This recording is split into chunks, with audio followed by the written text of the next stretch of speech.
Welcome to the Perfectly Sane Show. My name is Chris. As always, joined by Tony. Let's get this podcast over quick. I got my complimentary flight on Turkish Airlines waiting for me.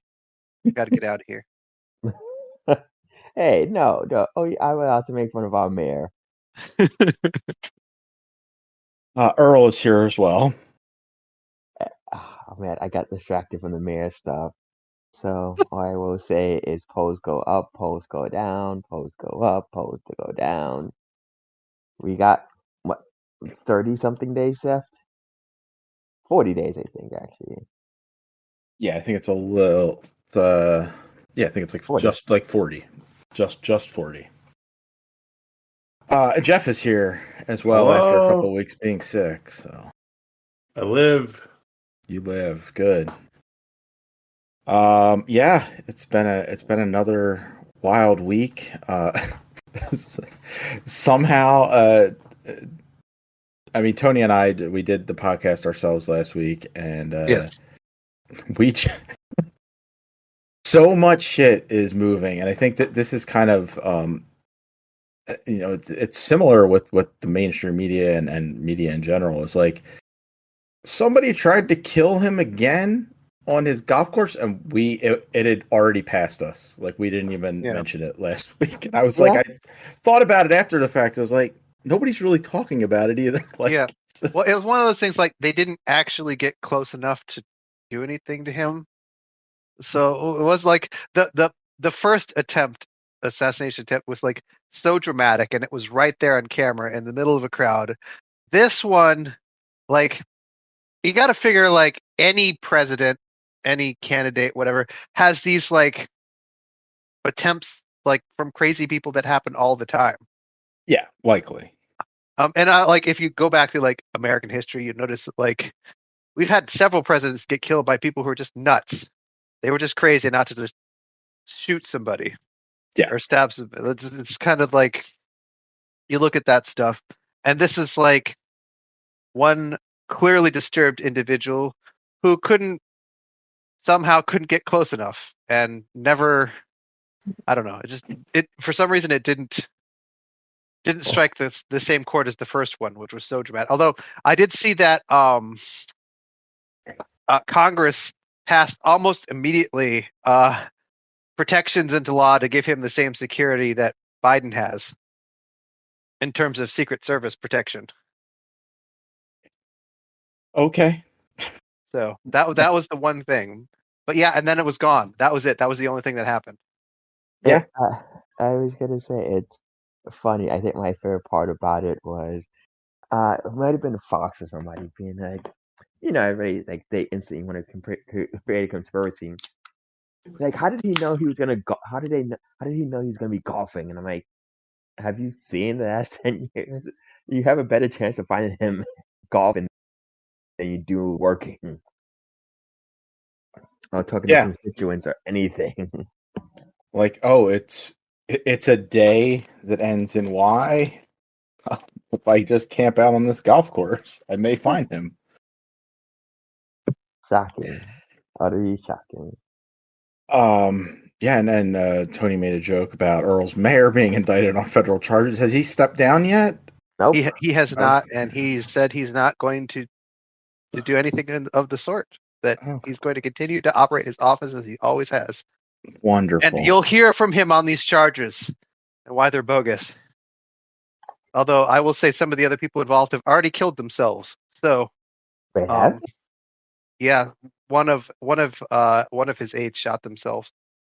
Oh, that I did not care about. So breaking news for me. Yeah. Back to the Trump thing. I think the other thing about the Trump assassin was it was another white guy who'd shown support for both parties. I think that was the other thing, is there was nothing to, like, go all radical and nuts about. Yeah, they tried to, because he made some contributions to but he was supporting Trump. I don't know. It's I honestly speaking. He supported Trump, then he supported Biden, and then this year he was supporting Haley and Ramsway. Yeah, for it. I was gonna say, and I think I said this after the first one too. Maybe I didn't say it on the show, but like my first priority is like, oh, it was not a person of color. We're good. I don't care after that. It was not a woman. It's not a person of color. So this is all. Hey, this is all. He can deal with that. Right. It's all from the demographic he appeals most to, which is Yeah. white men. And they're trying to kill him. It's a great sign. Great sign. Wonderful. And then I don't know. Have you guys been following the whole Puff Daddy thing? Oh Yeah. god. Yeah. I mean, a little bit. I will. New York's are very busy in the past 2 years. We're going. So is it like, is did he buy or something, or is like that unsubstantiated? I or don't. whatever? I mean, at this point, I don't think it matters, but it does seem like he was getting it on with any and everybody. Yeah. I feel like it's just a orientation thing and more of a power thing. Yeah, It's maybe just like having the whole like orgy going on Yeah, it around him. sounded. I saw an old clip of him on Conan from like 2002 where he was talking about like it was just like it's very weird. Like he was like out in the open about it. I think But yeah, that was. I mean, again, I think like, people expected, and again, I think the idea of the parties are, I mean, sketchy, but ultimately the idea of like, oh, giant orgies or whatever. It's more like the underage girls and drugging people and all of that other stuff and trafficking folks. That was the issue. yeah, but Not that he in had a the bunch of people over for sex and them breaking into, well, not breaking in, but confiscating 1,000 tubes of lube and baby oil. yeah. Yes. Oh my god. Oh god. But in this old interview, he talks about how like when he gets this shit going, he's like, and then I lock the door so they can't get out. And Conan's like, this sounds dangerous. Like what the fuck are you talking about? You lock the door so people can't get out. And, It like, sounds criminal. I don't know. so Yeah. many people are like tied into this too. Like, it's going to be interesting as things get revealed. Yeah, There was like video of him like trying to get Justin Bieber to come to a party.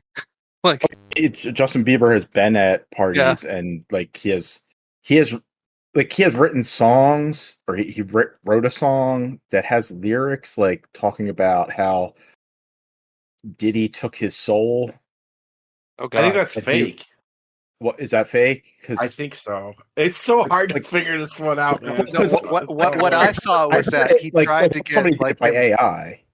yeah, like he tried to get him there, but he didn't go.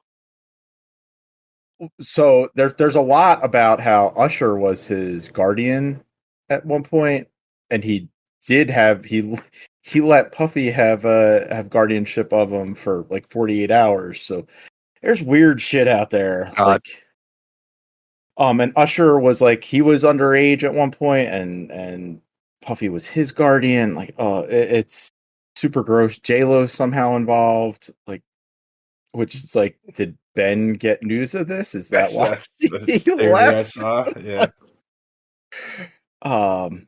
Yeah.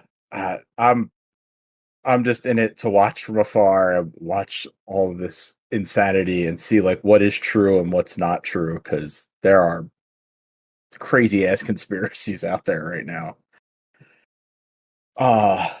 But video games, those are things that we play and talk about. Sure. TGS happened, or is Yeah. that is or happening? is happening. It's time differences because yeah, it was so weird.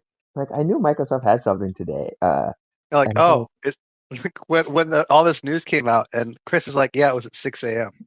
yeah, Yeah. I was like, I woke up and there was like Xbox news, and then I think our Earl's actually the one that was like, oh, it was at 6 a.m. I did not watch it. I just woke up and was like, there's a whole shitload of like Xbox announcements. What is going on? The Final Fantasy Pixel remasters are finally out on Xbox. It's only taken 3 years for that to happen. Some other like some mana games showed up on Game Pass.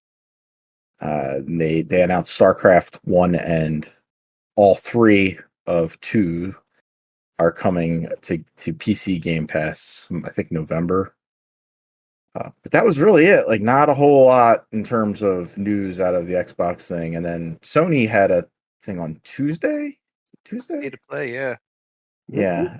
Yeah, Tuesday. Biggest And news out of that though wasn't even a Sony product. It was something else. What was the what biggest? yeah, what one are you thinking of, Tony? The Monster Hunter release date. Okay, yeah, Ah, in February. Yeah. Yeah, that was very exciting in my household.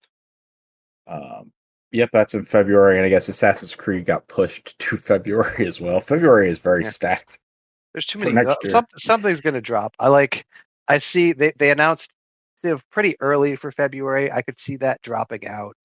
I don't know. I just have a hard time believing that there's something like 7 major AAA games targeting February right now. I just can't see that happening. Yeah, but what's Something's gonna off the get top of my kicked out. head, it's Civ, Monster Hunter, Avowed, Assassin's Creed, and there's like 3 other ones I think were on your There's list as the well. Yakuza Reference? game. Oh yeah, right. Yeah. Like a dragon in Hawaii. pirate in Hawaii. Yeah, that was announced this week, right? Or was that was over the weekend? I think. I think it was announced Monday. Okay, yeah. So that's also another one that's new. But yeah, yes, that was. Oh, and Kingdom Come Deliverance 2 is also. Oh yeah. And I mean, it can go either way, but that's also, I mean, Nintendo still has the wild card of maybe potentially having a new system out soon. Yeah. So yeah, February's busy. I guess that the biggest thing for me that came out of the Sony thing was the Ghost of Tsushima sequel, Ghost of Yotai, Ghost which of Woke. looks really good. Yeah, it's woke because there's a female protagonist. So I like that they don't even pretend anymore. Like, it's just, I saw a woman, it has to be woke.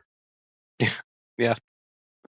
it's absolutely absurd. Like Without knowing any details of the story or anything, like right. Like the whole game could be built around like she was cast out. She pretended to be a man. They discovered she was a woman. Like there's a whole like, who knows? And we're just like, oh, it's a woman because they need a woman protagonist. I just don't understand. Yeah, like one of the biggest Netflix kind of animated shows for the last years was something called Blue Eyed Samurai, and that's kind of the concept, Tony, is that like she she pretends to be a man. She pretends to be a male samurai to work and hunt for her revenge. So like we have no idea what the concept is for It Ghost could of be super Yotai. cool, but we're against it because it's a female. That's all we got. Yep, just straight. It's there's a girl. It must be a woke game. Yep. Wokey wokeness. Saw a news report that Star Wars Outlaws has underperformed. Yeah. And all the replies were like, when will they ever learn? I'm like, what are you talking about? And I think it was like, yeah, like it's woke or I don't know. Yeah, because she's not super hot. She has a square jaw. Yeah. Like what? Like my favorite is the DEI jaw. Yes, I saw Oh that my too. God, yeah. What the fuck are you talking about? Yeah, it's like, Wow. you realize how insane you sound. But there's a whole marketplace of that for people to just like, oh yeah, it's got sweet babied ink or whatever, and it's like, what are you folks talking about? And then of course there's something that's super well. Oh, it doesn't count, so I don't know. It's just dumb. It was Yeah. just super funny because again, I wasn't around for this. I the only one I saw this weekend. We're not even gonna discuss it because nothing no came out of it. Oh, it's Sonic Central. mm. But I didn't see it. So I saw the announcement and I'm like, oh, because again, I didn't really see anything from the state of play. So I'm like, oh, this is not going to be. And then like, oh, they started talking. Oh God. I mean, they're talking about woke, so it's either a black person or a woman. And yep, lo and behold, it was a woman. Well, it's okay if it's a woman as long as she's in a skin tight outfit and her boobs jiggle. Oh no, it can't be because it has to be revealing because that's why they turned on Celebrators because they they put some modesty on her and like you couldn't see through her boob window. So Oh, I hadn't realized that they had turned to Oh my God. that's what I was referring to, was that they liked Stellar Blade because there was some boob jiggle and she could see her butt. I didn't realize they had turned on that one too. Holy shit. It's kind of amusing with a game like Star Wars Outlaws though, because you get it from both sides. Because you not only do you have like, oh, it's a woman, look at what Disney has done to Star Wars and all that stuff. But from the opposite end, the game is made by Ubisoft, which is this company with this huge history of sexual harassment and misogyny that they haven't really dealt with very well. So it's like that game is getting hit from both ends of the spectrum. Yeah, And I kind of wonder if that contributes to its poor performance. probably a little bit for sure. It's the only thing that seems to do real well for Ubisoft anymore is Assassin's Creed, and who knows how that one's going to turn out, like, because they are really going hard at Shadows. So, and I do like, and again, I don't I'm not gonna sit here and say I play Star Wars Outlaws, but I'm always so fascinated when it's never the quality of the game. Because from what I understand, it seemed like the game at launch at least was very busted. Like there was some game breaking, not busted. There were game breaking bugs. yeah, and there was, they still haven't fixed it either, but there is a very forced stealth. Like you'll fail out if you don't complete this stealth mission that people really really disliked. And if you get past that, it's fine. But Yeah, I sort of feel like there's this line of amount of bugs and like jank that gamers are willing to accept, and especially in modern games, knowing that they'll be patched, that'll get fixed eventually, and maybe it was over that line, and I am guessing that Assassin's Creed Shadows was looking to be at the same spot in relation to the line, which is why they delayed it to February.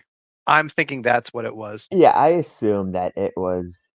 I assume they got scared off by the reception to Outlaws, being like, "Oh, like this is like we can't deal with bad publicity on two major titles back to back." Because it's not a big delay; it's only 3 months. It's not like you can change a ton in that time. yeah, that's just a polishing.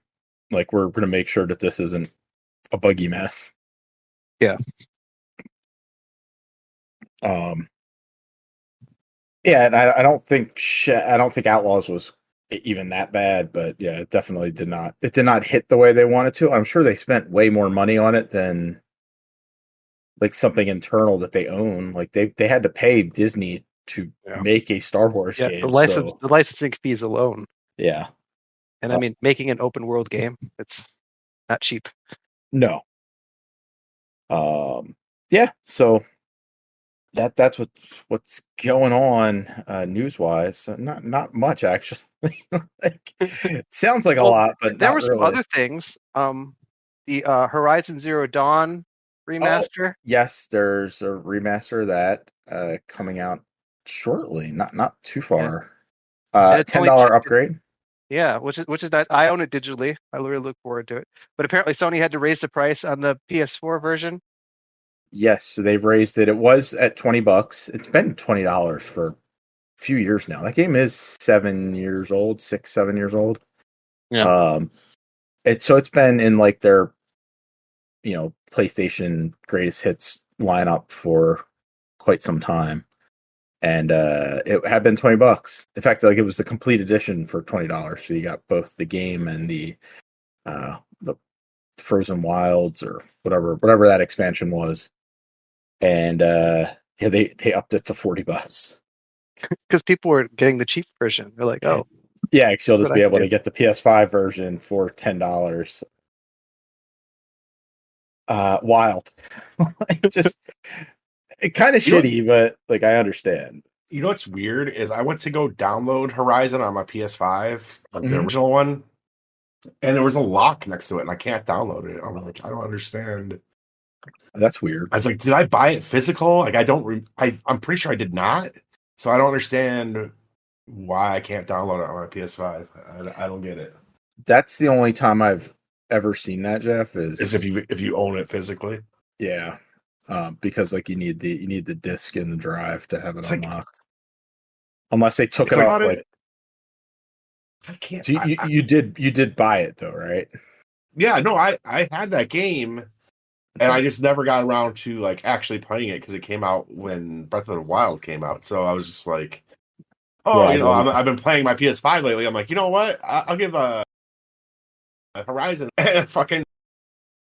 I can't download. Maybe I bought it on disc, but it just seems so unlikely that I would have. But I don't have PS4 games, but uh, Um, and I was like, yeah, oh, maybe I'll try give the new one a chance. It's got to be cheap by now. It's fucking full price. I'm like, fuck this. How are none of these games like on sale right now? Aren't they all on sale right now though? Because there's like It was still on not. sale. I mean they do go on sale pretty regularly. I just I figured mean, by it's this almost point, Black Friday season if you want one of those. We're getting pretty close. I just felt like I should everybody. have been able to go up to the store and I would have been like, yeah, the new one is $20, but no, it's like 70 or whatever. Like I don't think I liked it enough to pay $70. Was that Forbidden West? Forbidden West, yeah. Yeah.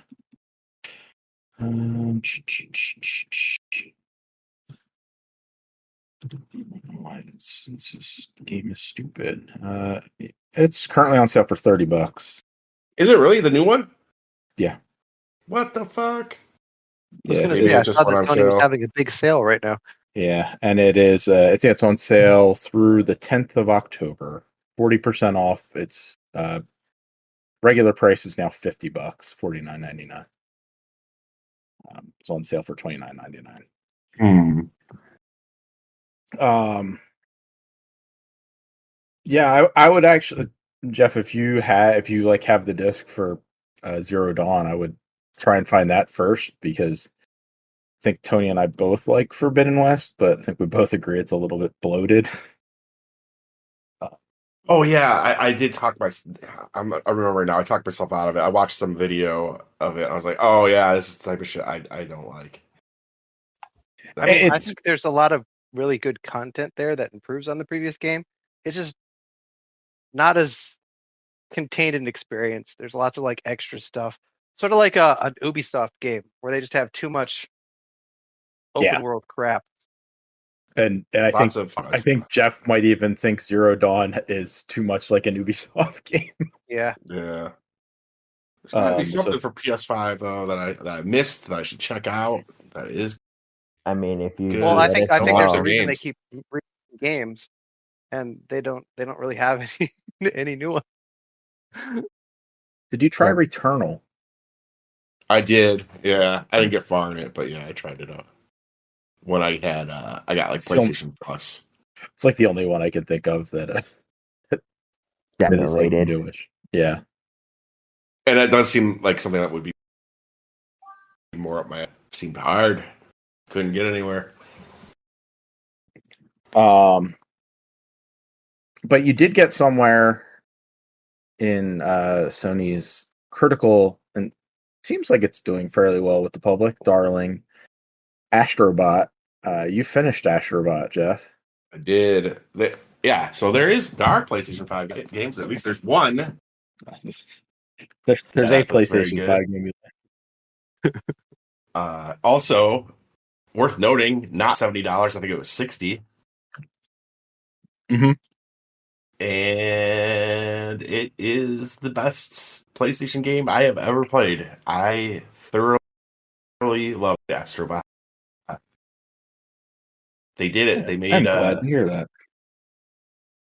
they made a game that wasn't a lot of fucking at you. In fact, there's no talking at all, which is pretty cool. It's fun to play, and I would say it rivals Mario for like 3D platformer. It's like as good as a Nintendo 3D Mario game. I, I think I think he has less moves than Mario does, but that's made up for like all the creative power ups that they give you in uh, Yeah, you'll get stuff like frog boxing gloves or mhm. um a chicken jetpack or it's like a bulldog rush. Like there's a Yeah, I like bunch of that one. different ones. There's one that I really like. It's like you basically become the morph ball from Metroid. You Yes. become like a steel ball. That one's really cool. It didn't occur to me that, but I swear to you, they put like a little tunnel for you to go through somewhere. So to like, hey, we're like it Mhm. was like an obvious nod to Metroid. Like I Yeah, as didn't soon think as about you that get until it, I went. Yeah, yeah. I went to the tunnel. I was like, oh, I see what you're doing. I see you. um yeah, I'm right there with you, Jeff. I think it's great. I have not finished it. I think you said I'm like right at the I have like the You final boss is like right after where I'm at. So you're at the final boss. Can't really discuss that, but I guess we can discuss like there are what 4 or 5 major bosses before that. yeah, five worlds. Each of them has a boss at the end. Yeah. And I think they are great platforming bosses. Like, and I think that's one area where it like surpasses Mario. I think the bosses in this are incredible and can be pretty challenging. I and like Yes. maybe the first one, the gorilla, I got past like no problem, but all the other ones I had to do like at least 3 or 4 times, if not like a dozen times before I got through them. What do you think? Yeah, I mean, the one, and I don't even know if it was is the snake. That's an actual level boss, right? Like, Yeah, yeah. yeah, that's the one I did not enjoy. Um, I think it was like something about there just seemed to be a delay in the way he responded on that level, like how Astro Bot responded. But every other one I thought was super great and works really well. I They're all think super creative.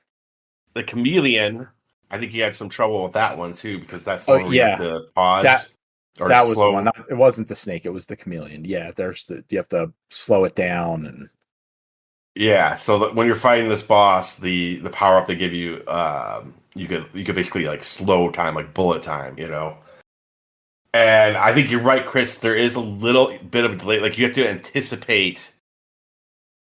Like you have to click it like a second in advance of when you want because like there were times I would like he throws like blades at you like those saw blades yep. and you're supposed to like slow down time so you could jump across them.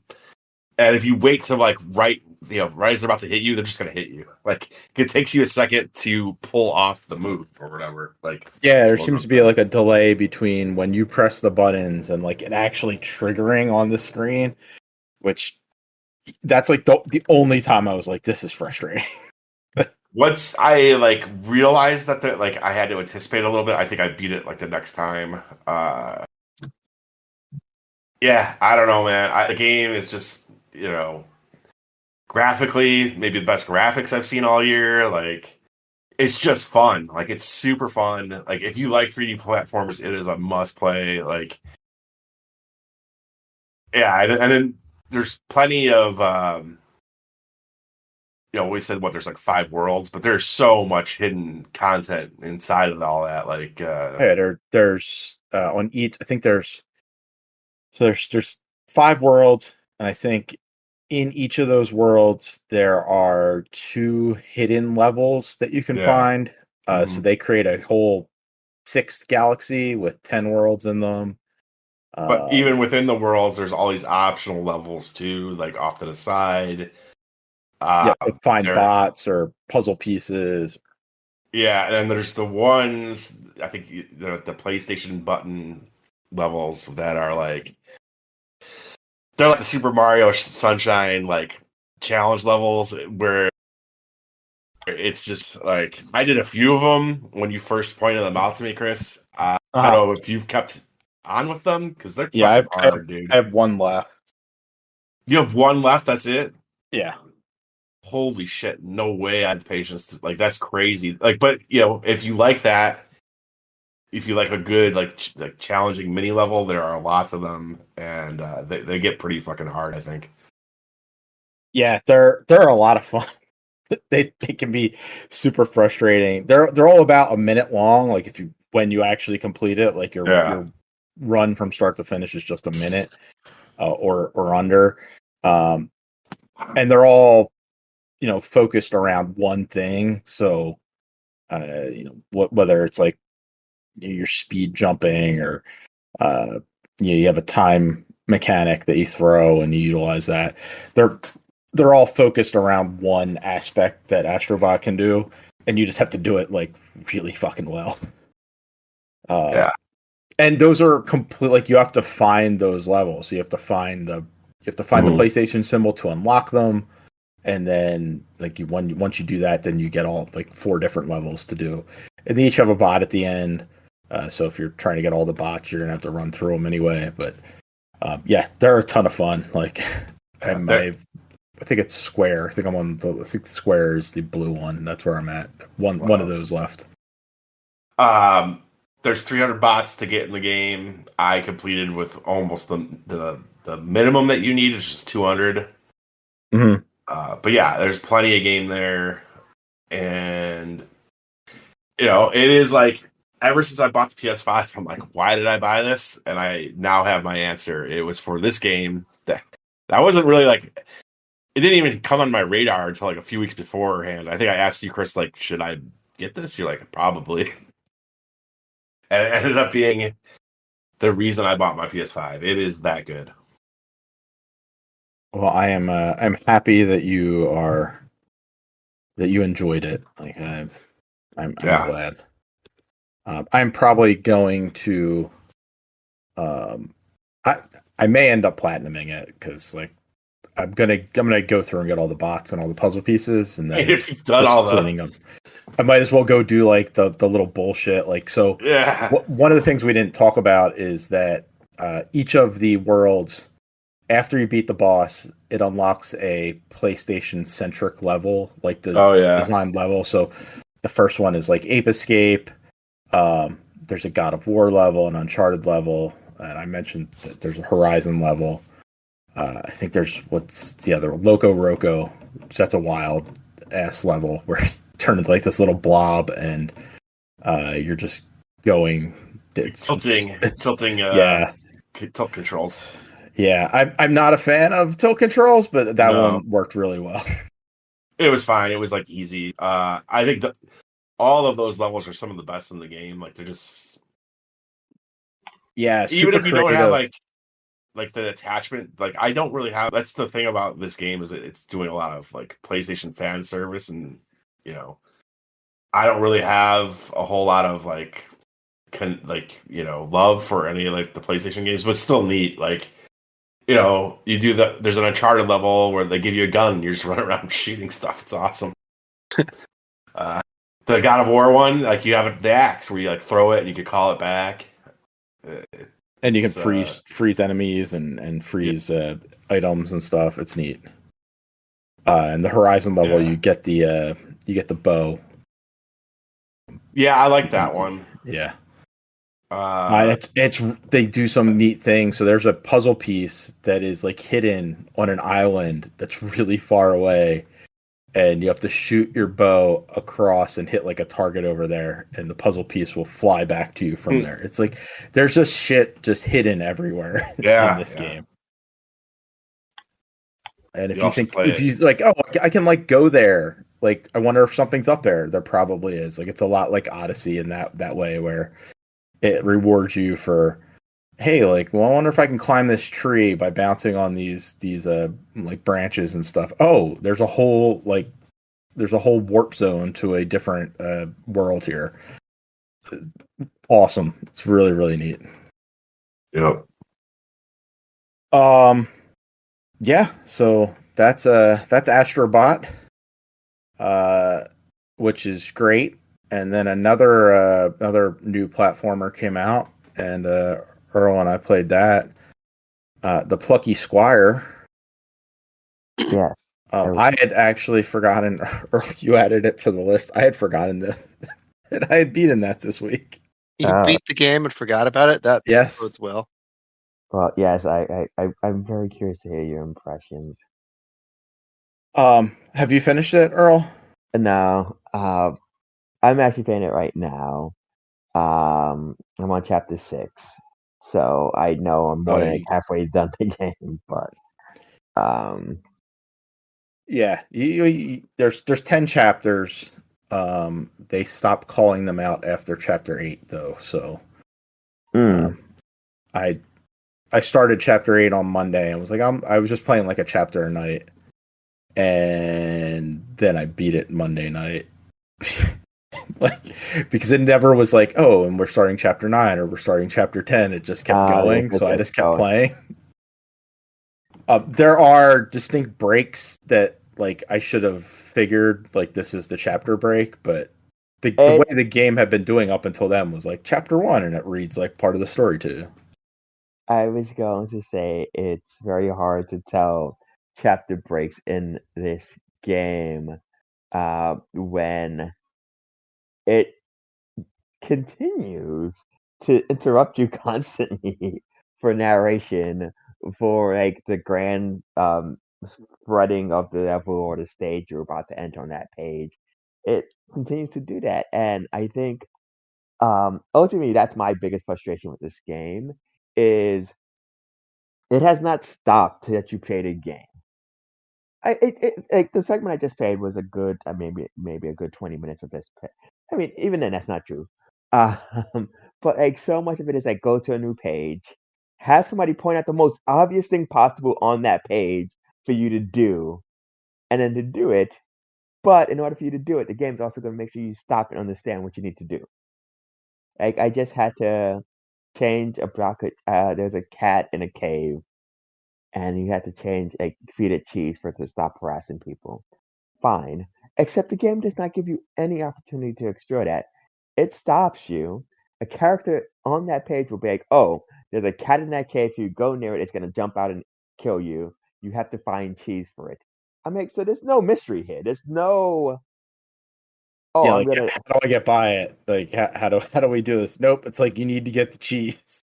Yeah, but mean, I'm even thinking about like, the fact that it doesn't even give me. Oh, there's caramels outside. Maybe there's something. It's like, no, there's a creature in there. It's gonna kill you if you don't do the thing. Like, okay, then you're just giving me like I have to figure out the solution, but you pretty much tell me what I need to do. That's annoying, dude. I hate that shit. And it continues to do that.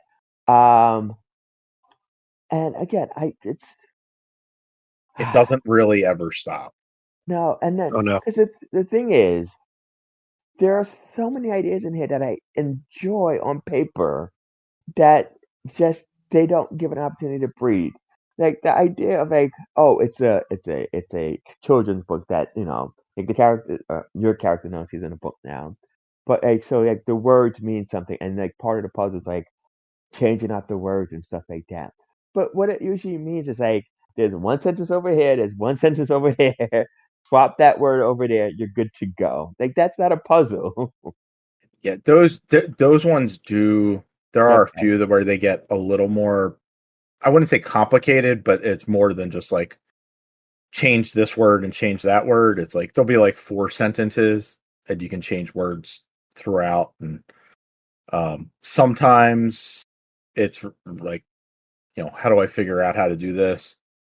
And then other times like, oh, if I change this word and do something over here, it'll like unlock a collectible or something. It's not, there's always just one solution to the puzzle. It's not like, oh, I can make this into a cheese statue and then I can easily move it because it's made of cheese or something. No, Yeah, that's a shame because from like the promotion, it seemed like there was more creativity. Yeah. Yes, and again, and that's the thing. There's some creativity in here, like the fact that you can it's 2D and 3D. So you pop out of the book, and you're in a 3D world. You're in this you're in this kid's bedroom, and I think that's really nifty. But then the game is like you can only manipulate the book in some ways, and it's very much tells you which ways they are. Because like if you go to a page that like you can tilt, if you can't tilt the page, It doesn't show it. yeah, and it's like, oh, okay. So I guess I can't do anything. Or like if you like when you sometimes it allows you some creativity, but a lot of times it's also, hey, you got to figure out something here. So it's this golden thing around the page. Can you get that now? It's like, oh, that's not Yeah, fun. it's like you can jump out of the. You can't jump out at any point, but there are points you can jump out of the book, and uh, as Earl said, like you can interact with the book, and one allows you to like just flip the pages, and it will glow if like there's something on that page for you to do. So instead of like you being able to search through the book and go, all right, I remember there was a sentence back here, maybe that's what I need. No, it'll just like glow at you and be like, nope, this is the page you need. Yeah, Go to this page, jump into this part, get what you need, and jump out. and it's so handholdy. But then here's the thing, at least for me, it's very. And then there's parts where it does not tell you what you need. Like when I got the bow and arrow for the first time, and they put me, I'm like, I don't understand what's happening here, and the game doesn't explain it. I just got a segment where it was like a twin stick shooter. I'm like, I don't think I've used the second analog stick this entire game. Why am I using it now? Is that where you had like the jetpack? Yeah, Yeah, they don't explain that one at all. So I'm like pressing buttons because like yeah. I that's press. how it's. I'm pressing the attack button. I make that's the button I've been using to attack this Yep. entire time. Oh, maybe it's to show the buttons. Not that. So I went around the thing like 3 or 4 times. I'm like, oh, maybe it's just like a survival thing. And Yeah, and like when eventually, it keeps like showing you like, oh, there's something coming around. I was like, maybe I just crash into it. Maybe that's how I kill it. yeah. Nope, that doesn't end either. So eventually, I'm like, oh, I got to find a way out. Maybe the game, and then I'm like, oh, it shoots that. Like, why? I've not used the stick for anything yet. But sure, um, that's the one you don't explain. um, yeah, again, it's because again, style wise, very cute. The storybook aspect, very novel, no pun intended. All of this stuff. Oh, the other thing, and maybe Chris has a better. You have two best friends you travel with, Hmm. and as far as I know, they don't serve any purpose other than having somebody to talk to. So they do get a little more useful. Okay, okay, Um, they will engage in combat, especially towards the end of the game. Which would be helpful because they'll throw a lot of enemies at you, and they'll take like aggro from some of the bigger guys to allow you to like clean up and then go help finish them off. The game's never like super hard, but it's nice that like they're being chased around as opposed to like you trying to take on 6 regular guards and 2 ogres at the same time. Like they're taking on the ogres, and then you can clean up the guards and attack the big guys once you're done. And there are also specific, like you mentioned, the shooter mini game, the bow and arrow mini game. There's a boxing mini game right at the beginning. I think it's the first one you do. yeah, Trag, I think that's his name, or Thrash, yeah. and That's where I I'm at can't. now. His rhythm based mini game. Yeah, so that'll come back up again at the end, and then the witch girl, she has a mini game that comes up twice. So the first time, like you're doing this as Thrash now, and you're like getting his. It's like a rhythm based bouncing game. Yeah, And then there'll be a boss fight with him doing that. yeah. That's where I'm at now. It's the bird. Yeah. So you'll refight that bird in the 9th or 10th chapter, and it is not fun. Like this is fine. Like the one you're doing now is fine. I don't think it's particularly challenging, but like the game gives you enough room that you can mess up. I will just say the one thing, and I could be wrong, is like the segments themselves are just very long, drawn out because it's just you're not doing anything but the rhythm until like they throw an attack that you bounce back and forth with. Yep. Yes. And that's exactly how it is in this like mini boss battle at the end. It's just they throw it all at you really quickly, and it's just long. It's just a long, unfun sequence. Then the witch has like she plays Bubble Witch. I don't know if you guys have ever played that. Like it's like a matching game where there's bubbles and you have to match like 3 or more of the same color, and it pops the bubbles. Let's say Bubble Bobble or It's like a mobile game, like any like of those, like you like kind of like shoot a little ball and it'll hit like the things and blow them up. Like it's just a mobile match game. okay. So she does that, and the first time you do it, it's like, all right, whatever. This isn't great. But then they put you in like a boss fight against like the final boss where she has to like do that again, and it's just super hard and long, and it's not fun. Like Okay. Well, the other thing I was curious about, and because they also give you the option to skip the mini game. yeah, I kept forgetting about that. I probably should have with both actually all 3 of those mini games at the end because I hated them. But So, like, does it just? I mean, I guess there is an op, but that's such a like, either they knew it wasn't fun, or they didn't realize people would just get tired of them. It's like, why have like a core component of the you can encounter just just skip. like, yeah, It's like we put this in here and we know you're gonna hate it. So if you hate it that much, don't worry, you can just skip it. It seems really dumb. yes, that's what yeah, because I've not used it, but like when you pause, you see it. I'm like, it's always grayed out. So I'm like, and like, the first few chapters, I think this is the no, I think the first one was the bow and arrow one, which is like a mini game. Mhm. And again, even then, I do like the setup of that. Not the setup of how he gets the bow and arrow, but again, the fact that like it's because he's a book character, because he's a written word, he can get help and support from other written words. Because you get the bow and arrow from a card, like a Magic the Gathering card. Yeah. But then you only use it in that segment, and then it magically disappears. And that's the other thing is like I was expecting a bit of an evolution of the combat. Like you can get new moves, but you only have your sword the entire game, Correct. and there's no shield and stuff.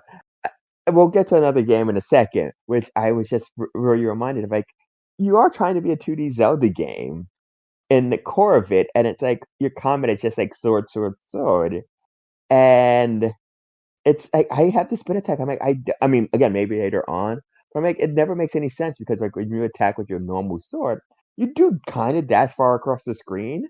So I'd rather that than like the thing which kind of leaves you stationary to wait Oh, to be absolutely. surrounded. Yeah. And it's not like it's range.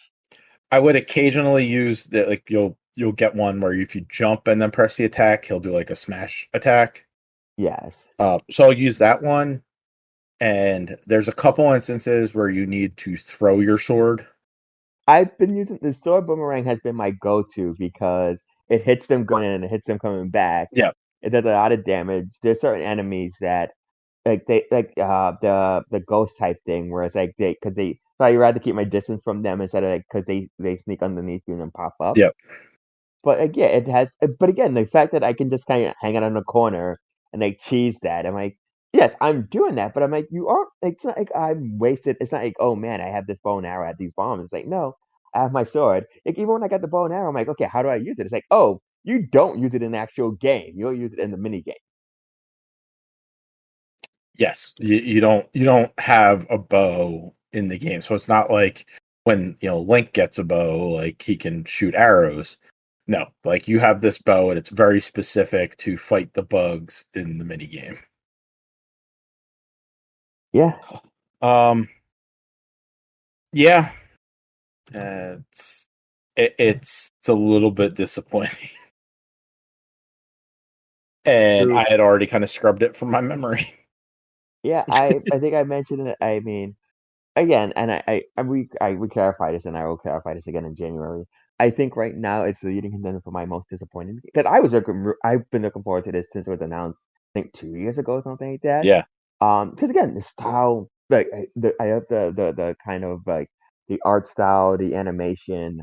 I like the idea of like the switch between 2D and 3D, which again sounded great on paper, except it's not used in any meaningful manner so far. Like the most no, is like you you never can leave the move the desk. book. Yeah.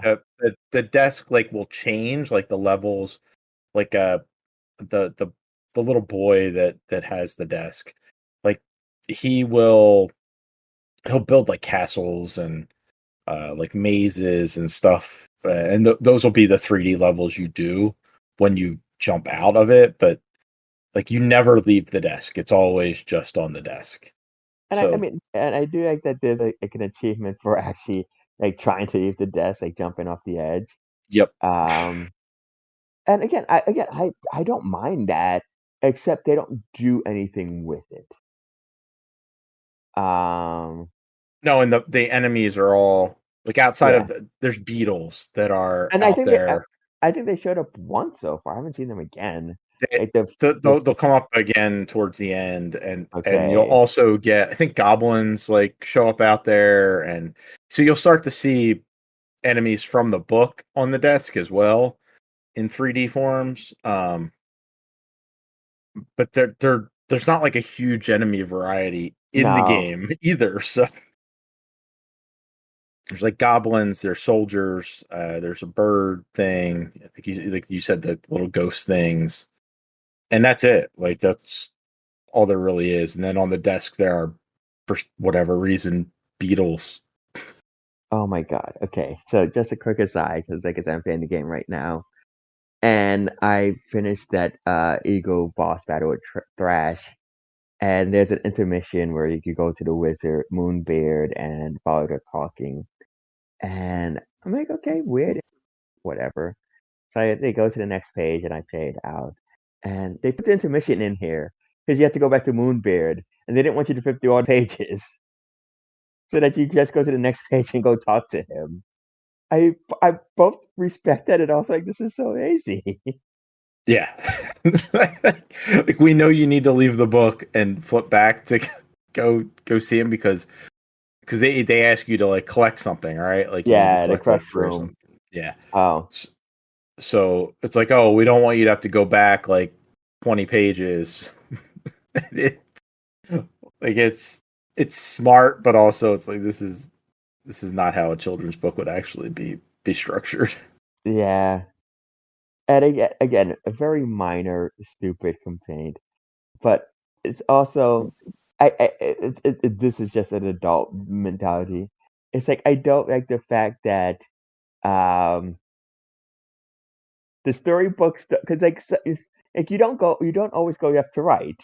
You go up and down sometimes, and it's like you go up and it still will change the page horizontally because that's the way books go.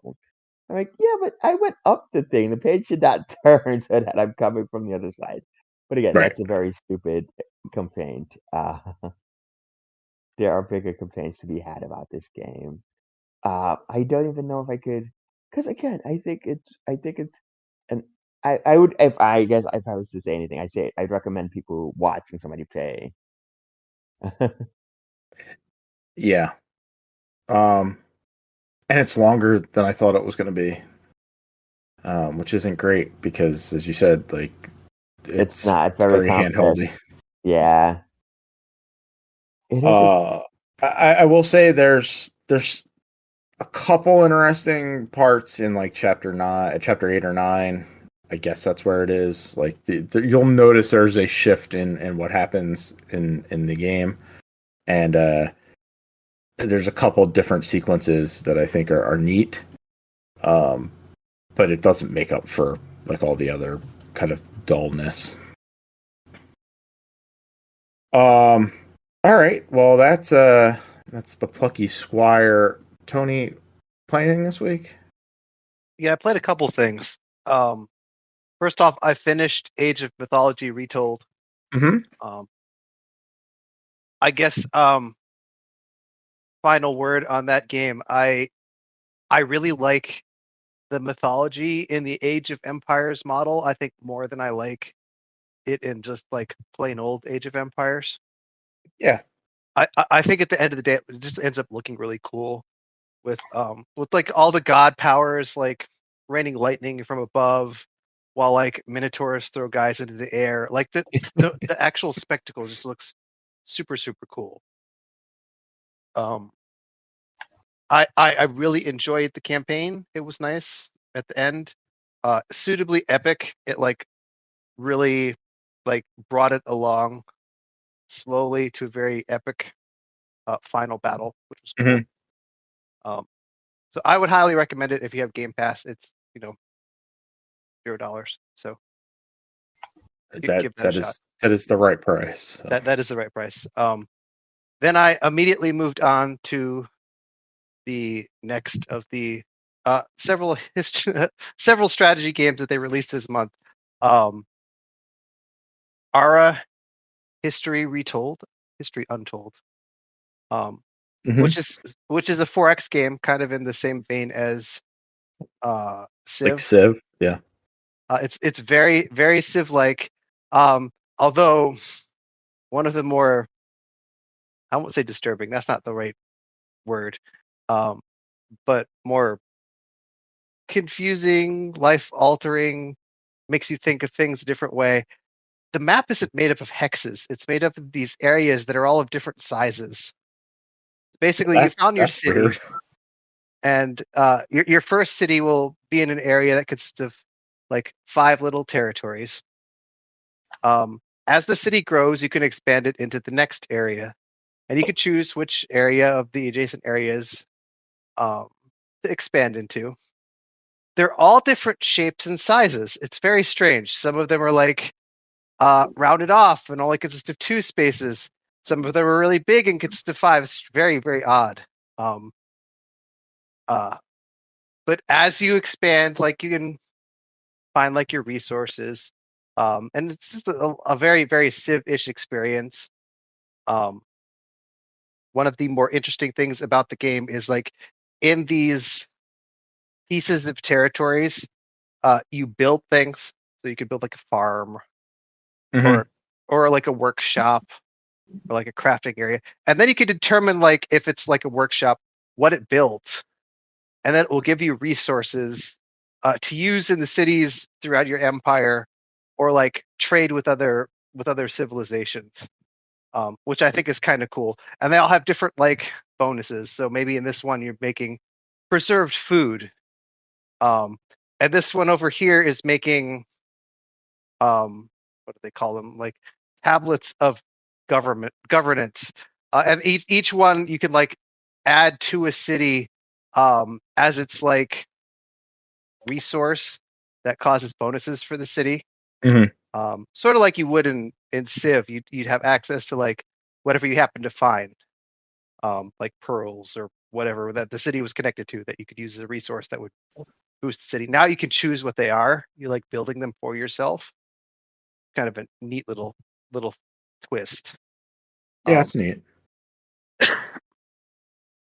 A lot of it very, very standard to the genre. You build armies, you send them off to fight other civilizations.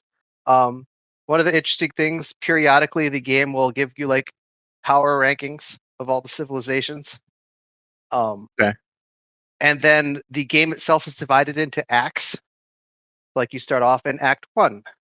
And then when a certain number of civilizations have gotten sufficiently advanced, you move on to Act 2.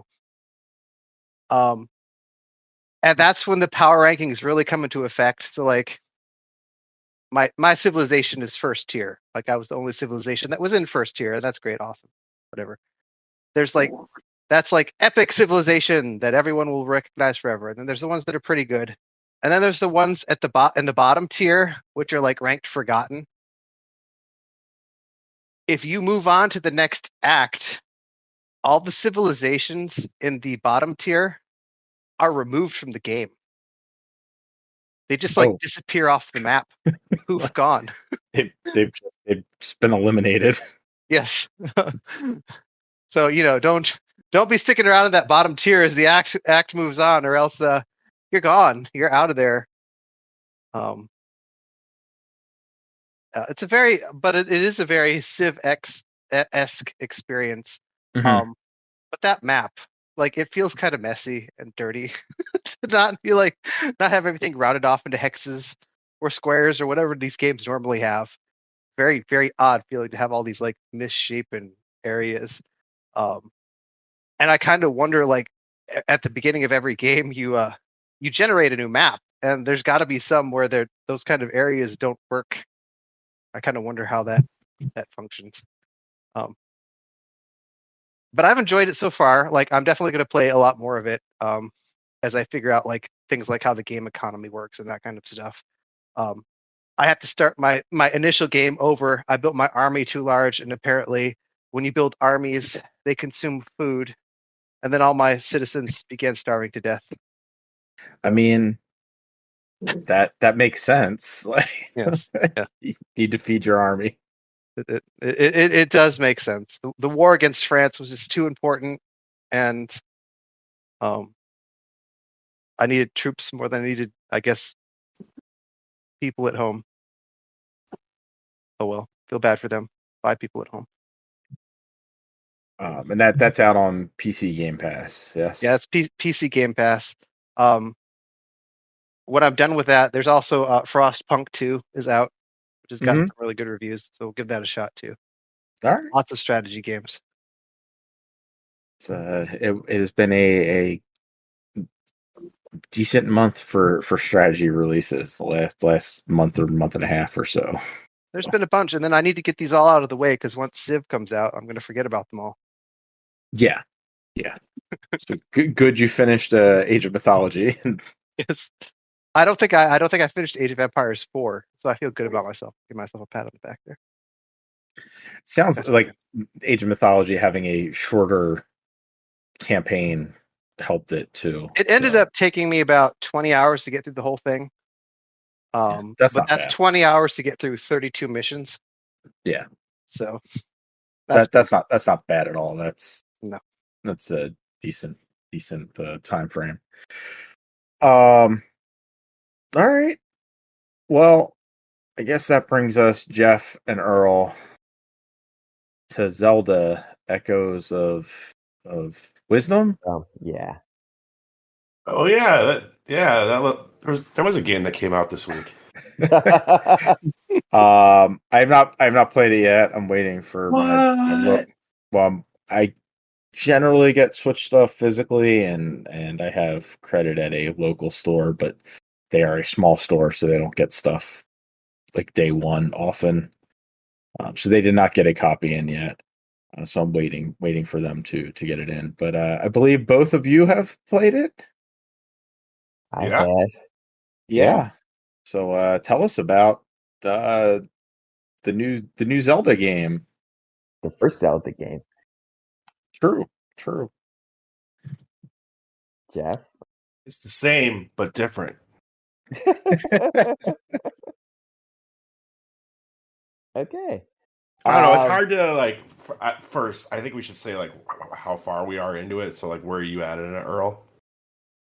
So I'm in the Gerudo Desert. So the second major area, I guess. So you've done the first kind of first rift and dungeon and the boss. And you're working towards the Gerudo Temple or whatever. Yeah. Yes. Yeah. I just stepped into the Gerudo Temple, so that like we're pretty close. Okay. I think we're pretty early on, so it's hard to like say anything super definitively, and it's kind of hard for me to think of anything to say that's not like basic info that you would get from reviews. Like, go ahead. No, I mean that is fair. That is what. But I will say, I found that I'm enjoying the echoes mechanic a lot more than I anticipated I would. Okay, good. Um, I okay. I will say, one thing I guess that does take getting used to is kind of being passive in combat. Well, not passive in combat. You are active, but you are kind of playing defense. Like you set these things off, and then you're just kind of circling around to make sure, like either you're a distraction or that Yeah. they're aimed at the right thing. Or if you want to feel even more active, you can kind of spam the summon. So like summon some circle around and summon it again, like drop it behind the enemy. And doing like I'm starting to get used to that, and it's making it feel like I'm not just sitting back. It almost feels Oh, no, like they're projectiles or something. yes, the keys. Yeah. Because after the first dungeon, you can do four. You can do 4 echoes now. It's like, yeah, I got an army of bats half the time. One goes down, another one gets right back up. Like I'm just gonna, like, you are just gonna dive bomb these people until I get my way. If They're not, I can't remember the name of the summon, but it's like this little guy you throw out and he like bounces around. oh, Yeah, the that armadillo, the armadillo. yes, Yeah. yes. So that one, like, I had a couple enemies and I would throw him straight at the enemy, and as soon as he hit the enemy, summon him again. So I just throw it again. So it literally felt like I'm throwing a projectile. Like Okay. Okay. Yeah. So can I ask a question of you both? So the echo mechanic is it's basically how Zelda It's can everything. combat. Okay, so but she can summon objects. How do you get those objects? Like how does she like bank them so that you can summon them later? So I mean, there's 2 ways. I mean, there's more than 2 ways, I guess. But the main way is, one, there are objects in the world you can interact with. The first few you get the bed, the crate, the rocks, stuff like that. And it's Joey. You go up, you press ZR. She gets it in an inventory.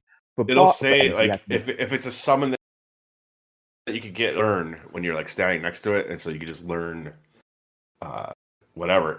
Basically, any enemy you kill, you can make a summon. First time you kill them or whatever, hit learn next to them, and then you will have that enemy as a summon. And then some of the objects. Unfortunately, you can't get summons off the bosses, but that's the only thing I've noticed so far that I cannot summon yet. Yeah, I mean, and it kind of, it is kind of fair. I will say, I mean, minus spoilers, it's in the trailer. The first kind of boss you fight is Ink, or a dark version of Ink. Um, and I was like, oh, no wonder people hate this guy. He's such a pain in the ass to actually fight. Like everything I threw at him, he would just hit in like one hit and knock out. Mm-hmm. So it got to the point where I would throw out, like, the spare Mopians, and I would just hit like do the spin attack so he gets my attention because he has the shield, and then they would just throw the thing behind him. But like they do it once, and then like the second phase he has to spin attack, so you have to, keep your range. There's other ways to defeat him, but like you get a sword fight, so you have the ability to do the direct combat. But it's such a Oh yeah, finite that's meter, right. and Yeah. that meter goes really fast. So Um, yeah, they do give you a sword in the first temple, and so you could basically do like regular 2D Zelda combat, but that is time bar, so like it's pretty limited. And once that magic bar runs out, you cannot use the sword again until you find like magic floating around to help fill up the bar, fill up on its own. Okay, so no, like it's a finite resource, and it's not like stamina where it would refill. It's like you have to nah, find something to yeah. refill it. Got it. I will say, I think the only time I've used it is that boss fight. I don't think I I've used the forget. sword I outside of it. forget. I forget. Yeah. The time I do use it is uh if you get near the rifts on the overworld, sometimes like those job things come out. But I don't mind it because like once you kill them, you get most of it back anyhow because they will drop sword energy. Um, and it's so funny you mentioned that because the first actual boss, the first in that dungeon. Like I would just summon creatures. I'm like, this is taking like wait, I can Yeah, actually attack it would you. take forever. Yeah. And they That is again bad they against Link. Yeah. yes, they do compensate for that because every time you do damage, you get more back for and you it's also like you don't it's not like one of those things like you do it and it's like it runs out. You can summon it for like 3 hits and then unsummon it and still keep whatever's remaining. Um, and then I don't think they're named yet, but like you get, I assume that's what they're for. You get like those not cogs, but like the mysterious element. And I think I got one, and um that refilled my thing for me. Okay. You know, So so when they first showed the trailer for this game, I was like on board. I thought it was a really neat idea, doing the combat this way. Uh, and I'm enjoying it a lot now that it's in the game. So it was not a surprise to me that I liked it. I think it is a cool idea. I don't think everyone will love it. I think some people will be, some people are just not happy people, and I don't think, I think there will be people that think it sucks. I love How it. dare you criticize not happy people? I take offense to that. But I I will say my one big complaint about that system is they needed a better way for you to be able to pick through things. Like as you get more and more of those things, that line of like, oh, I gotta find this item, scrolling through like 30 things is not it's not it. Like I know you can sort them, but they needed to have like 2 or 3 that you can have on a quick select. this kind of goes into my one complaint, but also think about the fact or all that, like, we don't have that many things yet, like, and it already feels like massive, like this And long that's what line I'm of shit. saying. But yeah, because all the menu stuff is like totally copied from Breath of the Wild and Tears of the Kingdom, and yeah, I don't know why they don't like. I don't know. I think there was probably a better way to do it, but my problem is, even at this early point, I have so many tools at my disposal that I mean, yes, it is clunky to find them, but it's so many that I'm like forgetting some of the tools that I have. Like, I just Yes. forget. So, like, I was just doing this. They have like 2D side scrolling sections, like in Link's Awakening or whatever, or the underground areas in the early Zelda games. And I was like trying to build bed bridges, and I was like, how the fuck do I get up here? I'm like, oh yeah, I have a spider that I could just throw out, and it creates like basically a rope for me to climb up, and like it made that whole like I was stuck in this section forever, and I was like, I literally just did not remember that I had that spider you could throw out that basically That basically just creates that vertical. That yes, I do like it in the 2D section that like you have to have like it needs like a certain ceiling or it won't do it. But like, yeah, yes, that has been I'm surprised because that's like one of my go-tos. Even in the overworld, I will do it sometimes try just it, get the yeah, verticality. And then the other spider you get, the one that kind of just crawls up walls. Because I also like the bind ability where it's like, okay, you're gonna climb, so you're gonna do the work for me, get me up there, and then we'll sort it out afterwards. Um, but yes, it gets to Wait, the you could point. bind to your summons? Yeah, What? I was yeah. just binding to like move those giant boulders around. I didn't even think of that. That's genius. I do you not have to use? Maybe you don't have to use it for something. But no, you can bind them. You can like is it the armadillos? Like there's a cave in the desert that you go to, and you go into a room with like 2 of the armadillos. And I just had the spikies around me, and every time they would run into it, I spawn a new one. So I had to just keep going, and they just kept on running into them. And like, yeah, you can do Huh. that. You can bind, and yeah, I do it with the bird times too to get high up. Well, again, like they don't like sometimes they just go after the enemy. Like, no, I because there's like a heart piece or a chest up there I want to grab, and they're doing their own thing. No, you can bind to um I forget what the actual like it is bind, but the other you can bind and then there's one where like you bind, but then you move with the item instead of the item Yeah, moving you on hold down a you. button. Yeah, And for Chris and Tony, this is kind of like that ability in. I think they're in both the right? It's in Breath of the Wild too, right? Where you can like grab objects with this like hand in front of you. Yeah, you could move stuff, right? Like Yeah. So it's like you have that ability in this, but I did not realize you could do that, like throw out a summon and connect yourself to it and like ride around holding your summon. Like I did not realize that. a question for you. So you guys said that there's like a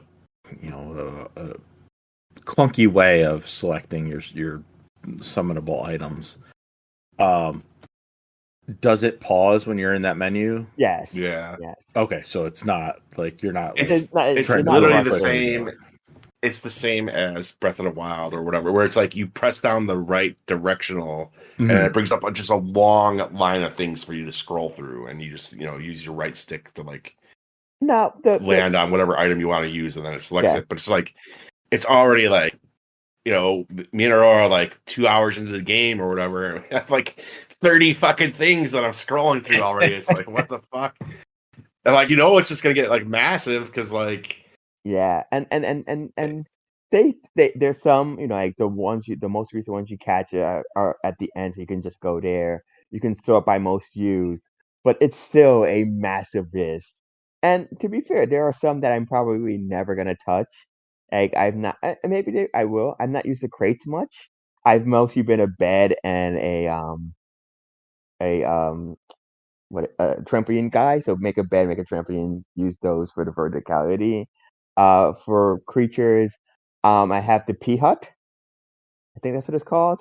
It's like the giant flying spiked bird flower thing. Put that out, Oh yeah. turns around, does a lot of damage. Nothing can really get close to me. None of your echoes hurt you, so you're good in that regard. Um, there's some that are like there are some like I have like the creature that for to set things on fire. There's one the armadillo, no, not the armadillo, but there's a mole so you can dig through the dirt. Um, so yeah, there are some that you kind of need, but there's some that I'm like I've not used the central the piranha plants. I've not used them much. I've not used the meat much. I don't think I've used the meat at all. Yeah, yes, because you can get objects, you can get tools, you get a bunch of random stuff. But like, yes, there needed to be a way where it's like either that or like like how some games like they will do that, but then you have like the circle menu where it's like here's like the 8 things you're gonna use most often, and you just want to quick select that. And I feel like they need to. They should have a dial like that you could add things to. Yes. Like, something, man. I don't know, like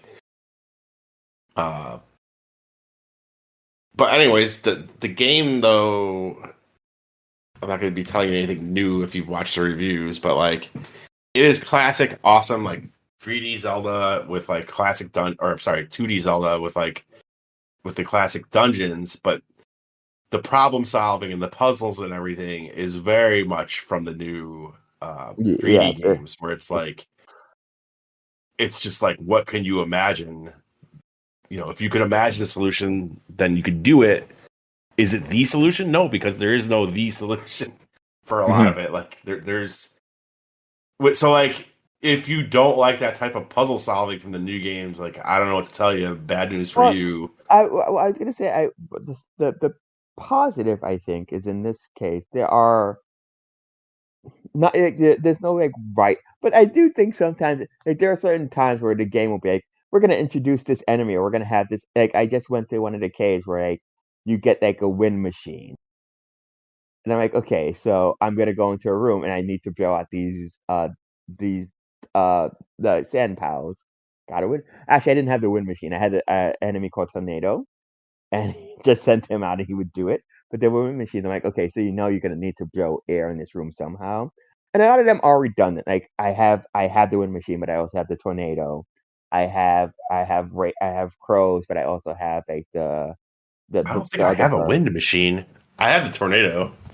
Yeah, so if there's a lot of like not mini dungeons. They're not like shrines or anything. Like like little rooms you go to and like maybe Little caves and shit. Yeah, and like I went in one and it's like it's like one of those the gust machines. Like if Zelda walks by, it will just blow her. like I put a rock in front of me so that the rock would cut off the air, and then like I would just walk past. But you can actually copy the machine itself, and then use it in that regard as well. Um, so yeah, I do enjoy the fact that like and it's open because I think even though I think we did the same thing. Once you beat that first rift, it does give you the option to go in two different directions. Yeah. And I think going back to what you were kind of just saying, Earl, like I have heard that like the dungeons, like there is like a new like idea or ability, like someone introduced in each one of them, and like a lot of the dungeon will be built around that. So like yeah, it's very.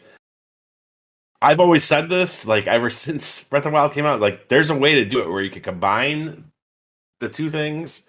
It's like it's not impossible to have classic dungeons and still have a much more open and experimental type game, and this really seems to be going for that. So far, I'm very pleased. Nice. yeah. I will say the one thing I was surprised by for Asa, it was kind of a dark start because they were gonna kill Zelda. um, the the start of the game, you see in the trailer, Ganon gets sucked into the rift, and then the rift takes the king, and I do like their names right and left. I forget who it's like Minister Left and then Sergeant Right or something like that. And they pop back out, and they're like, "Oh, Zelda's the one creating this. Arrest her." And then the next thing you see is like, "Okay, the king wants us to kill Zelda." It's kind of messed up, but orders are orders, and I'm like, "You guys are really bad at this." And then you break out, and that's how the game starts. But I'm like, "Yeah, they really were like, we're gonna kill Zelda here." um, And I will also say, it's one of those things I don't know what you're paying attention to people when you talk to them. I do like that this is kind of set after a Link adventure because like everybody like you go to town, everybody's like, oh, you were in like I know somebody who had that same hoodie that you're wearing. Have you met him? Did you hear from him? Like he's like the sword boy from our area.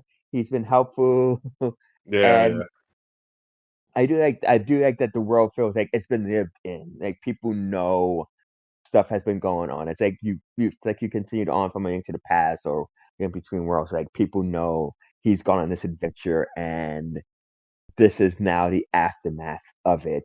And it's kind of nifty in that regard that like yes, it is. It's Nintendo. Like there's a lot of I mean, there's not a lot of setup, but there is setup to like why is Zelda on this adventure?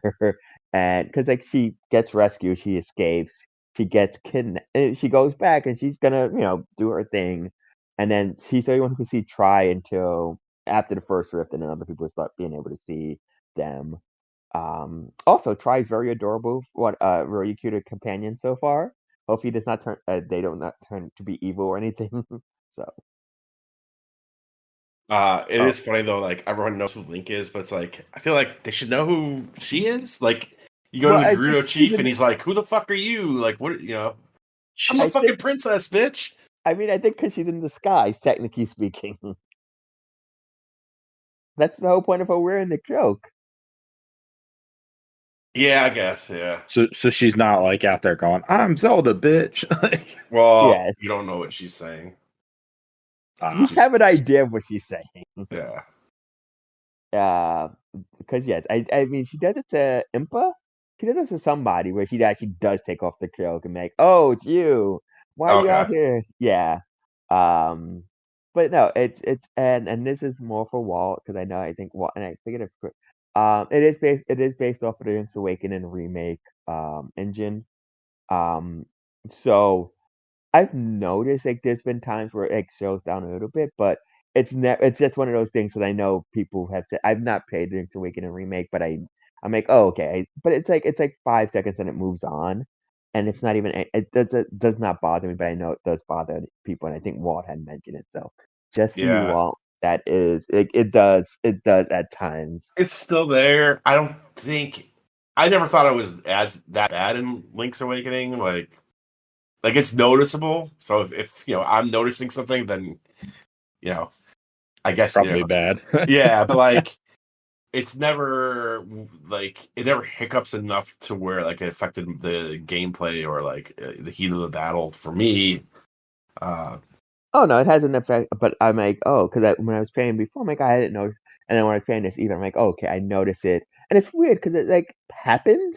It just like no, it's not like oh, it's not. Sometimes it's just walking around. Yeah. Like it's never been like oh, I've summoned too much or anything like that. It's always just been like oh, I guess it happens here. Um, I and feel like they worked on it a little bit since Link's Awakening. I'm sure they have. But yeah, and also the It's also an old, very old system at this point. yeah, but it's an engine made system. That's the thing that and also the Just What. I will say I also do like that. They do ape the Breath of the Wild in terms of so I like how they do like the missions and like how they get possible on the screen and that nice header and stuff like that and like your main objectives go just your sub quest Yeah. or like brew and stuff like that and a lot of people are very helpful. And again, it's like one of those games where you set a destination and you get distracted by five different things you can do because like again you don't have all the dungeons and areas open up I don't think anyhow but like if you see something the odds are if you want to try to get it now you can probably try to get it now there's nothing that a game's saying that like we're not restricting you if you want to try to like your restrictions are I assume the number of items you can place at a time but like, if you want to try to get up there, we're not going to stop you. All right. Well, that's Zelda Echoes of Wisdom. I'm sure Loving it. we'll be talking a bunch more about that, I'm sure, over the next month or so. Well, hopefully, because I have a problem. You have a problem? Yeah. I think my Switch is going to blow up. Oh. Oh, that's not good. So the last game I was playing on the Switch was Dark Souls, and it would make my fan go crazy, and I just for whatever reason assumed it was Dark Souls. And Right. I started playing this, and yeah, dude, as soon as you start the game up, it just like and never stops. And Perhaps it's time to get a new Switch. well, that's the thing, dude. I don't want to do that. Like we're so maybe close. 6 months out from it. Yeah, we're so close, dude. This thing has fucking. Oh man, it's lasted this long. It's gonna die like months out from the Switch 2. But like, if it does, I have to get. Like, I need to play this game. Like, there's no option of me going. Oh, I'll just wait or whatever. And you know what sucks even more is I'm going on a trip in like 2 days. Like, I'm heading down to Arkansas, and so I want to bring this Switch with me and play it. And I'm like, fuck, it's gonna die on me. So next time I won't be here next week, but next time you guys hear from me, there'll be a story about how I bought a Switch in Arkansas. Yeah, no, we know you can't survive without one, so you might as well just buy it before you go. I thought about it today, man. be At prepared. first, I bought a can of like dust off or whatever, and I was like, maybe that'll do it, and it did not fix it. So You could get the OLED version. You know you want it. Yeah, I know. does the Switch Lite plug into the dock? No. No. It does not.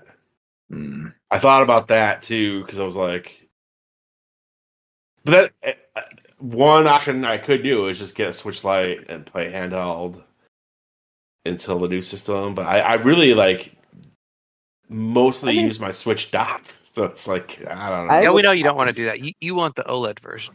We know, I would we know. also Probably. I'd also say maybe you can take getting some compressed air. Maybe there's like some dock. That's what I did. I tried it. It didn't work. It didn't fix it. Compress some air into your wallet and get the OLED version. We know I didn't think. we know what's going to happen. I didn't think the compressed air would work either because my vents didn't look dusty at all. Like they looked very clean. So I'm just like, but I was like desperate. I was like, maybe this is the $7 solution. Yeah, the chips are just overheating from age and use. Yeah, how It's old really is your weird. Switch? It's launch. Oh Yeah. yeah. Oh god, my launch Switch, it doesn't have any battery life anymore. Like it's just not. You need to replace that. My thing is in great shape except for that fan. And the weird thing about the fan is like, so when I was playing Dark Souls, when it would start up, I would just put it into sleep mode and turn the system back on, and that was like a 50-50 chance that would just make it act normal after that. So I'm like, there's something like I don't know. I don't get what it is. I don't get what it is that's doing it, but it sucks. Yeah, the Link's Awakening engine. It's just it's so Yeah, right. so hard on the system. I mean, we were just talking about the struggles Yeah. to play the game a little bit, so maybe I don't know, man. Like That's nuts. That yeah, that would be what kills your system. But like so far it does not overheat and shut off or anything, but it's just like it is so loud that it's distracting when you're trying to play. And in handheld, you would feel like the fan would be going so hard that the fucking like you would just feel the system vibrating in your hand. Like what the fuck? That's gonna be This thing's super gonna take positive off. for you. Yeah, you'll have like a jetpack when you're in Arkansas to fly around with. Well, I hope it works out for you. I hope. Did Earl, Jeff, did either of you play anything else? I played Dead Rising Remastered, yeah. Deluxe, Yep. Double Trouble, or whatever it's called. Yeah, it's like I don't know what the full name is, but yep. I some reason decided to buy that. I mean, I know why I decided to buy it, but I mean, you like the first game, so I do. I think how's it hold up? it feels old to me. Yeah. It really does. Like,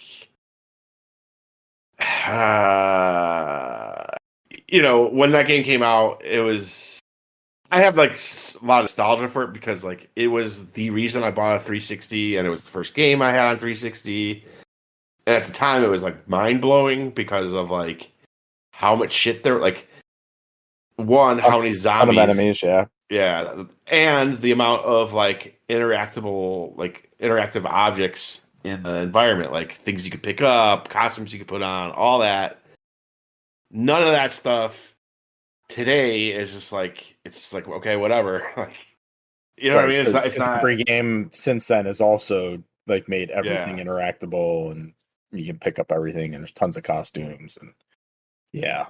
And the fact that there's 100 zombies on screen, it's like okay, great, but right. It's like, have you played World War Z? There's 1,000 zombies. Yeah. Like, and I think I said this around the time that I was playing Dead Rising 4, where I was just like, I think that this game, like, its time has come and passed. Like, because there's just not a lot to the game itself that is actually fun.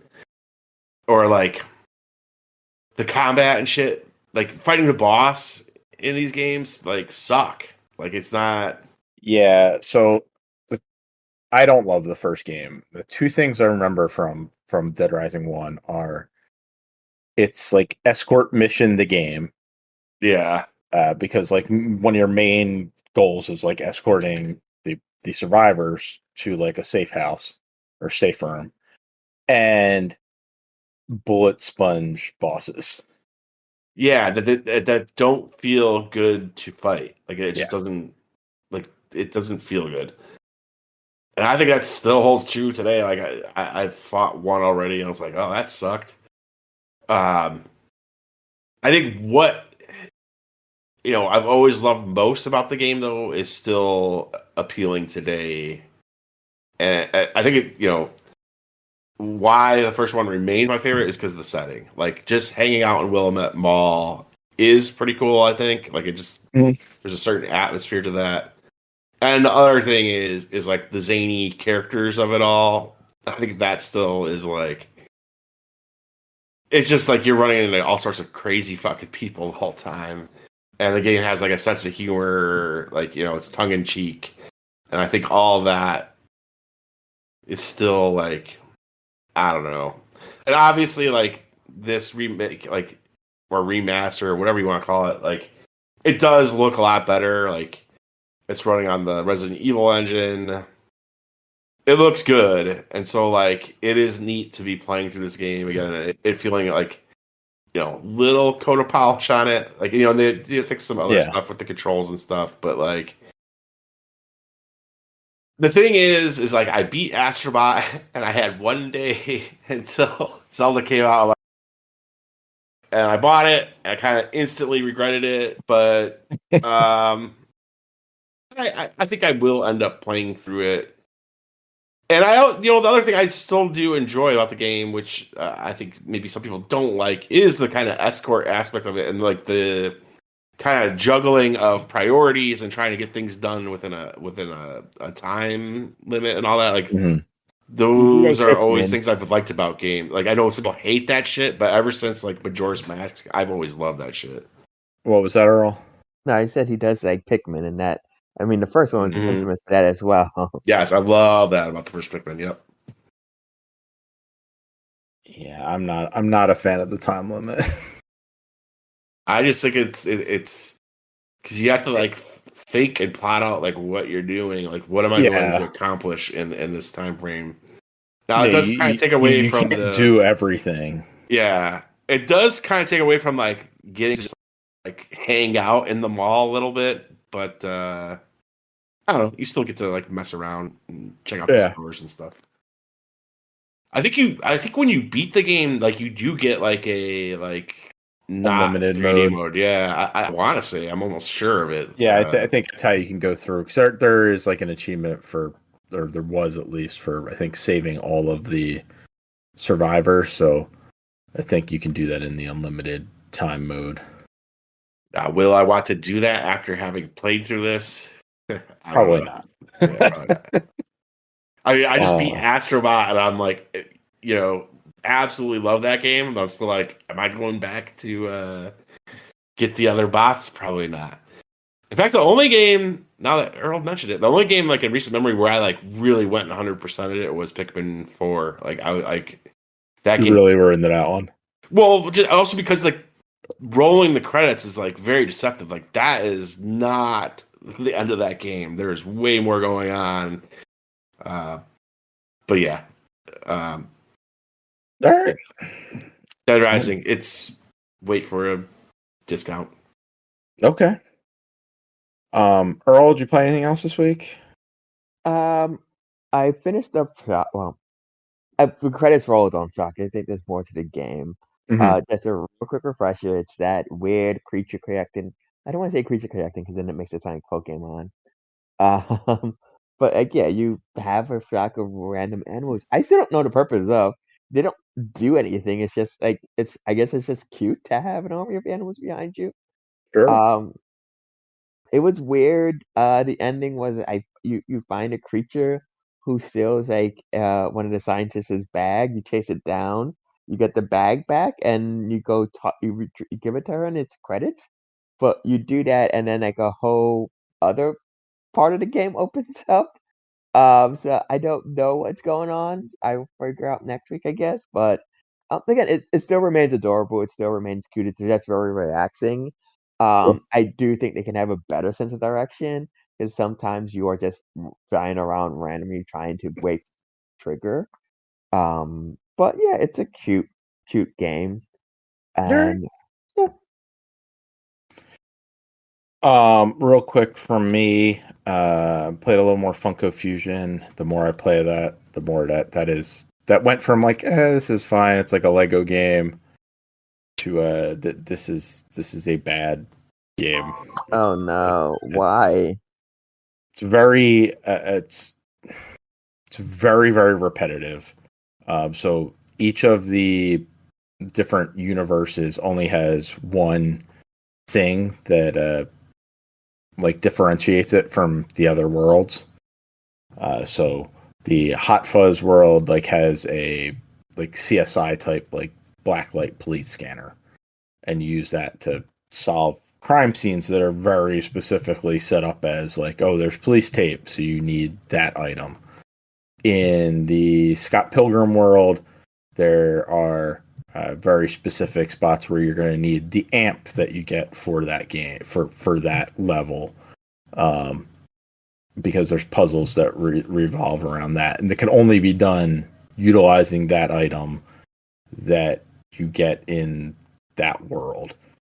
And so there's only like one of these things for each of them. So to complete the level, because they don't know if you have any other characters with other powers, that's the only thing you're going to be utilizing in that level. So it's kind of like the old, like the problem people used to think with Zelda was like the dungeon, the one item. Yeah. Everything, yeah. Except it's 5 levels of that, right? So it's like 5 dungeons of that one thing, because each of these universes has 5 levels to that specific setup. So Scott Pilgrim has 5 world levels. Battlestar Galactica has 5. Master of the Universe has 5. The Thing has 5. Like they all have 5 levels, story levels that you're going to go through. So they all have that one item that you're going to use to solve the very rudimentary puzzles that they have designed there. There are things kind of like in Lego games where you'd go back with other characters and like you can unlock other areas and get other collectibles, but they're not necessary for the core level to be completed, because the game doesn't know if you've played anything else. They can only rely on the fact that you have, if you're playing in Scott Pilgrim, that you have the 4 Scott Pilgrim characters. That's it. Yeah. It's a little buggy. Like I've had situations where I get stuck on something and then I just can't move. And in a Lego game, like there's normally like another minifig you can jump to. So if you're playing like Lego Batman and Batman gets stuck somewhere, you can jump to Robin or whoever is with him and continue on in the level. And then, Batman, the game will, warp Batman to you when needed. In this, like I've gotten stuck to the point where I have to like go back to, like I have to quit the level, go back to the hub and restart it, because I was just like stuck in the environment. Also, collectibles get stuck in the environment, which makes it like that's a pain. Fun. Yep. It's like I can't pick this up. Great, I guess I just can't get that collectible now. I have to replay this level. Like that's annoying. I'm gonna play through it. I mean, I bought it, so might as well. And I'm looking forward to like seeing, at least the levels based on the thing. And there's a Jaws level that I think will be fun. There's a Back to the Future level. Maybe not fun, but like fun to see like set up in this kind of setup. So no, I mean it had mixed reviews, but it was kind of on my short list of like, just in case it's ever on a deep discount. Because yes, yeah. It reminds me of the Lego game, but also Lego Dimensions? Yeah, and that's who these people were. These were the people that made Lego Dimensions. It's just unfortunate. It doesn't quite hit. Like Lego Dimensions was really polished, like really well done. But those Lego games had kind of mastered everything by that point. It's like if you like the Lego game, like Lego Dimensions was that, but it was, with multiple different universes to explore based on the toys that you bought for it, because it was a Toys to Life game. Yeah. And Earl, I would definitely wait on it right now, because there's also no co-op currently in the game. Oh, that is weird from the Lego people. It's evidently coming at some point. Not for all the levels. Like some of it, I guess, is coming in October, and then the rest of the levels will be in November. So it seems like this game not finished. Right. It's not finished. Like it may be best to just wait till Black Friday when it's like $15, and then it'll be a finished product at that point. You'll be able to play it with somebody else. And Yeah, that sounds like you should have just, not you, but yeah, why not just delay it until like you have a finished product? yes. I mean, I know why, but And the other thing is, like I mentioned this last week, the load times are weirdly long on it. that is Like I'm playing it on the Series X, they shouldn't be long. It's running off an SSD. And it's not like, oh, this is a super demanding game. It's a fucking Funko game. Like you hit items, they either disintegrate and leave you like little vinyl chips, or they just bounce. Like no, it's not super demanding on the system, I would think. I have to ask Yeah. because how hideous are the characters? I mean I don't hate Funko Pops, so like I think they're fine. They all do have that dead eye kind of the pop stare, because their eyes are just black voids and they don't have a mouth. So like if you don't like the design of pop figures, this is not gonna turn you on to them. But yeah, I mean I think they're fine in general. Trying to get all the KFC chicken buckets so I can unlock Colonel Sanders. I don't know if that's a made up thing or not. It's real. That's There there's a KFC chicken bucket in every level in the game, and if you get all of them, you will unlock Colonel Sanders. okay. But you do see how that sounds like something somebody would make up. Yep. You can also Maybe go to Chris KFC. is making it up now, and he's insisting that it's true. You're like, that seems like it's plausible, but also absolutely absurd. Like it could go either way. Yeah. It's the Taco Bell achievement that I'm really worried about later on. Here's one for you. Also true is there are 3 versions of Colonel Sanders. One you can get by using the app. So I think I don't exactly know how, because I don't have the KFC app. And the other is spending $25 through the app. So there's 2 exclusive Funko Fusion pop figures that you can unlock in the game by utilizing the KFC app. So now the big question is, do you get sexy Mario Lopez Colonel Sanders? oh, I don't know. Does nobody remember that? I forgot about that. My guess is no. So the one I've seen is it just looks like Colonel Sanders. Okay. One other thing, real quick. I don't want to spend too much time on it because it's just a demo. But have you guys ever played the modern Persona games? 3, 4, 5? 5. 5. So I haven't. I keep meaning to, but for whatever reason, I've never jumped into any of them. But Metaphor ReFantazio is the new game coming from Atlas, and I believe that the Persona team. And everybody's like, "Oh, it's just like fantasy Persona." And if that's accurate, I think I might like Persona games. I don't like this. This game's pretty cool. Very stylish.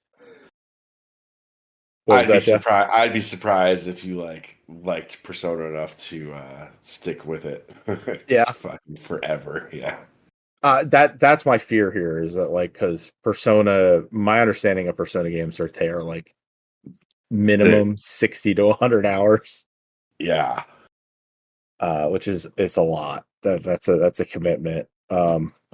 I played an hour and a half of this demo, and it's really super stylish. The gameplay is fun. There's kind of like an action combat to it where you can attack enemies on the overworld, but and if you're quick enough, you might be able to kill them. But if not, then it goes into a turn-based system where you then standard turn-based combat where you're selecting, whether you want to attack with your melee weapon or do magic or use an item.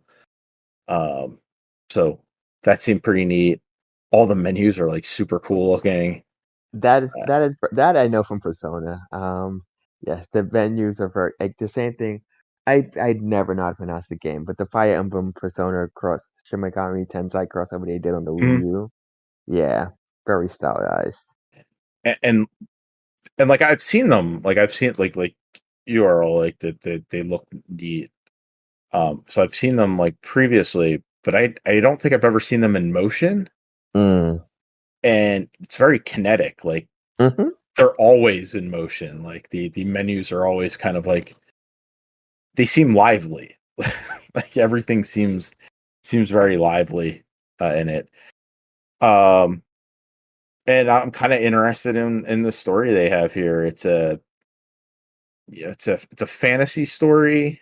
So it's like standard JRPG stuff, where the king of this kingdom has been murdered by a general in his army, and you are like a resistance outfit that is trying to, at least early on in this prologue, going to get revenge and uh, murder this general because he has put a curse on the surviving prince that everyone thinks is dead. So basically, the heir to the throne has a curse placed on him and is slowly dying. To break that curse, you need to kill this general that killed the king. So it's like pretty intricate, plot wise. The enemy design is neat. Like they call the enemies humans, but they are all these fucked up looking monsters. And all the other characters like elves and like little halfling type creatures. There's a fairy that you have that she talks to you all the time.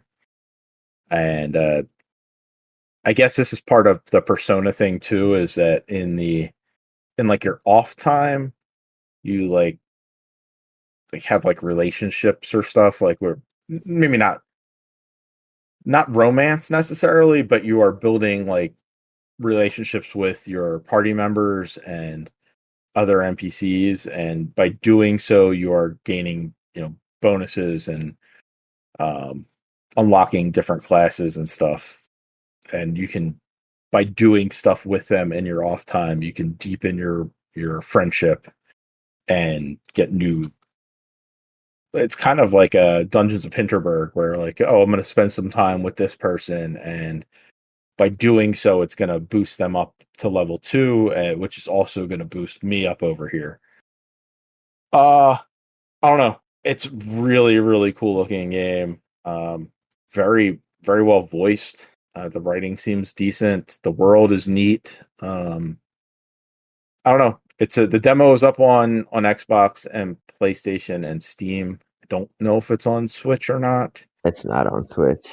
Yeah, I was wondering if it would be a game that could run on Switch.